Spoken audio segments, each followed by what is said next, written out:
All right, welcome back to Rosie's Review. 5 o'clock finance. We've got our champagne, we've got our mimosas. We're ready for this. Today we have Brionna DeVos with us yet again. She has really been our main resource for all things finance as part of our financial literacy series here. For those of you new to the series, Brionna is incredibly accomplished. She has both her CFA and her MBA. She has years of wealth management experience out of New York City, and now she's at Ernst & Young, Parthenon in their consultancy group. So thank you again for joining us. Thank you for having me. Week after week, and this week we're talking all about saving and budgeting, which I don't know about y'all, but that is a big issue for me. Same. Especially with work from home life, you know. Amazon is very tempting. Uber Eats. Uber Eats is very tempting.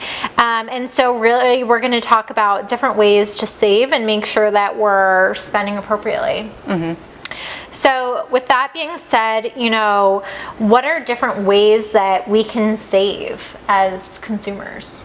Yeah, so I mean, savings is kind of like this broad umbrella of like, what are you keeping in your bank account after you spend all your normal expenses, right? So there's an idea of like, okay, let's say I have X amount saved in my account every month. I can move it to like a Fidelity or, you know, account and like put that in a brokerage account and invest it. That's like one idea of savings, but I think the purpose of this conversation is more like, how do I budget?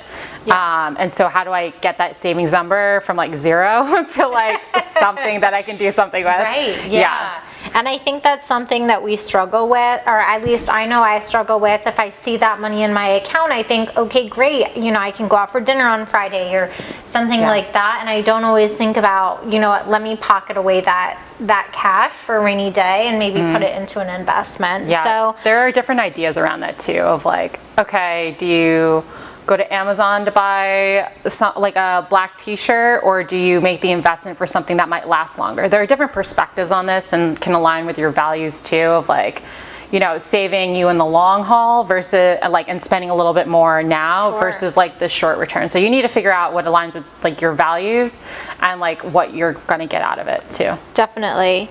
So for those of us who are thinking, you know, we were just talking about credit card bills and other things like that. How do we really determine if we should be saving that money or maybe paying off some of our debt, like our credit card debt, or, you know, what other things other people might have outstanding, you know, car payments or other items like that? Absolutely. So I would say first things first is that you need to pay off your debt obligations. Okay. So that includes credit card payments, and that includes like school debt, car payment, that type of stuff, your insurance, like those things need to be paid. Yep. So I would say before we talk about like having like a nest egg of like saving, like those need to be taken care of first. Now there are opportunities maybe to decrease those amounts. So for example, I could say like the positive of 2020 is that like, you know, interest rates have plummeted. Yep. And so if you were to have a mortgage, you could refinance it and pay less in terms of your interest rate. Sure. Most likely, probably less. So, you know, that's an opportunity to like have savings, I guess, like on those items. But, you know, before you get to like, I have money to save, like first you need to take care of those things. Now, when it comes to like, let's say I have student debt or I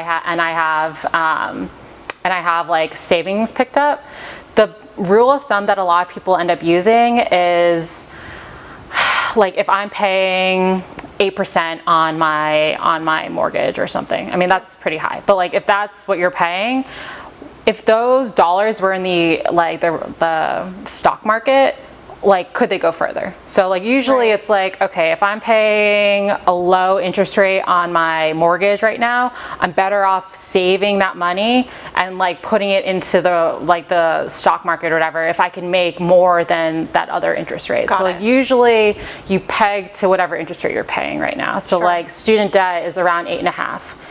If I can make only like 1% on the market this year because the market isn't doing too hot, or it's kind of a weird year.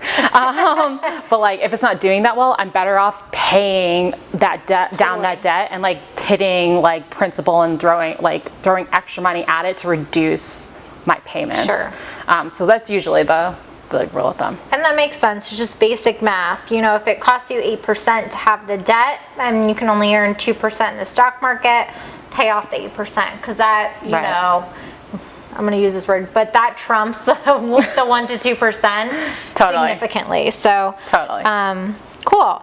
In terms of, you know, a lot of people are thinking like saving as a percentage of paycheck. Is there maybe a rule of thumb or some type of standard to think about in terms of how much should people be saving every month? And this is to say, you know, their debts are covered, they're affording life comfortably, because, you know, if you need to buy groceries, that comes first before saving, right? Absolutely. But let's say those types of basic necessities are covered. What type of percentage should be, you know, the goal, or you aiming to save for? Yeah, so the new like budgeting heuristic people are using is called 50-30-20. 50% of like whatever you're making should cover like the essentials, like utilities, insurance, grocery, rent, that type of thing. 30% should be discretionary, so that's like eating out, the Uber Eats, clothes. I mean, like, you know, like Fun clothes. Basics, yeah, not like, oh, I need an interview. I have an interview and I need to buy like a suit or something like that. And then 20% to savings. Now, what's important to know is that 20% includes your retirement savings. So like that's where it gets kind of confusing. It's like, okay, if you were putting X% amount to your retirement account, that gets included in the 20%. And so you should fill up to 20% in what you're putting in your after tax like bank account every single month. So if you're doing 10% towards retirement, you should do another 10% into some types of like saving accounts. Yeah. So the other thing I would say is like when it comes to budgeting or like saving, budgeting is the biggest part of that. Yeah. And it's something I personally struggled with. I know a lot of my friends have too, because it's just one more thing to do. I'm not being sponsored, but I personally use Mint. Just like as a way to like categorize my expenses, to like have any idea what my budget looks like, because I'm not going through and like downloading my credit card statements, throwing it in Excel and classifying things, but at least gives you a high level of like, where am I spending all my money? Like if you're not saving money every month, like having an idea of like, oh, I'm eating out a lot, or I'm doing like Uber Eats a lot, or, you know, the Amazon packages, or, you know, whatever it ends up being, like you at least have an idea of what those are. So like the next time you want to eat out or something, you're like, well, maybe I won't go this week, or I won't go twice this week, I'll only go once. Like you can at least start making those decisions and making an informed decision, as before it's kind of like this big opaque black box of like, I know I'm spending money. Yeah, I love that. And I think especially, you know, if we aren't keeping a pulse of it, sometimes it's really hard to get out of touch with how much we're actually spending on certain things. Absolutely. You know, there have been a few times where I'm like, especially during this pandemic, surprised on how much I'm spending on maybe items I didn't spend on before, but certainly, you know, online shopping has picked up for me during this pandemic. Absolutely. Versus like, I'll say like my travel budget and my eating out and that type of stuff is at zero. Yeah. Where are you gonna go? Right. So just having a pulse on where I'm spending my money, making sure that it's aligned with how much I want to be spending each month. I feel like that's really helpful. Yeah, absolutely. It's at least it's really helped me in terms of my spending, and I've heard that from a lot of other people too. So I would recommend it. Yeah. Well, thank you so much for tuning in. If you guys have any cool budgeting tips, let us know. We're always looking to improve our own budgets and apps and stuff. There are lots of fun fintech apps that are out there right now. Yeah. So let us know. Thanks again for tuning in, and we will see you next week where we talk about investing. Oh. Her specialty, not mine. Yeah. Anyway.